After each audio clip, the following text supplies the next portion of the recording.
1975 से 77 तक इमरजेंसी लाई, इमरजेंसी में इस प्रकार के कानून लाई, इस प्रकार का विषय रखा जो मैं बताने की आवश्यकता नहीं समझता हूँ, आप सभी जानते हैं क्या हो। काका कलेलकर कमेटी के विषय में वीडियो में बताया गया।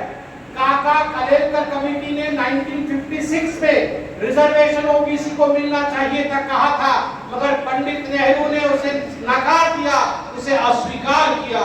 नेहरू जी ने जिस चिट्ठी के बारे में मैंने कहा था 1961 में चिट्ठी लिखी कि reservation will lead to insufficiency and lower standards. अगर एससी एसटी और ओबीसी को रिजर्वेशन मिल गई तो भारत का स्टैंडर्ड कम हो जाएगा। आप सोच के देखिए, ये दलितों को और पिछड़ों को लोअर स्टैंडर्ड मानते थे नेहरू जी। उनको लगता था दलित लोअर स्टैंडर्ड है, उनके लिए तो हाई स्टैंडर्ड केवल लेडी माउंटबेटन ही थी, बाकी तो हम लोग तो लोअर स्टैंडर्ड ही थे। तो इस प्रकार की सोच कांग्रेस पार्टी की थी। अभी जामिया मिलिया इस्लामिया के बारे में तो बताया गया।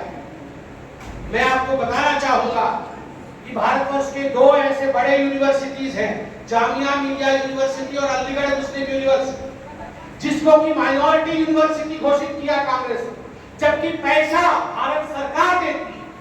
भारत सरकार अगर पैसा देती है, एड करती है, तो एससी एसटी का रिजर्वेशन होना चाहिए कि नहीं होना चाहिए? होना चाहिए। पैसा हमसे ले रहे हैं, मगर पैसा हमसे लेंगे, मगर ये माइनॉरिटी इंस्टीट्यूशन है, ये केवल मुसलमान बच्चों को ही एडमिशन देंगे, इसमें एससी एसटी और ओबीसी को किसी प्रकार का रिजर्वेशन नहीं मिलेगा। इस प्रकार का निर्णय कांग्रेस पार्टी ने 1985 में शाहबानो का केस, शाहबानो के केस में अधेड़ उम्र की महिला को जब सुप्रीम कोर्ट ने उसके मेंटेनेंस के लिए उसका डाइवोर्स हुआ था, 70 वर्ष से अधिक आयु की महिला, उसका डाइवोर्स हुआ था, सुप्रीम कोर्ट ने कहा हाँ 75 से 100 रुपए इसको महिला मिलना चाहिए। राजीव गांधी जी ने सुप्रीम कोर्ट के इस फैसले को 1986 में पार्लियामेंट में पलट दिया और कहा कि नहीं, मुस्लिम महिलाओं को कोई मेंटेनेंस नहीं मिलेगा। एक तरफ वो राजीव गांधी और गांधी परिवार और एक तरफ नरेंद्र मोदी, सब कोशिशों के बावजूद भी ट्रिपल तलाक के विरोध में कानून लेकर आए।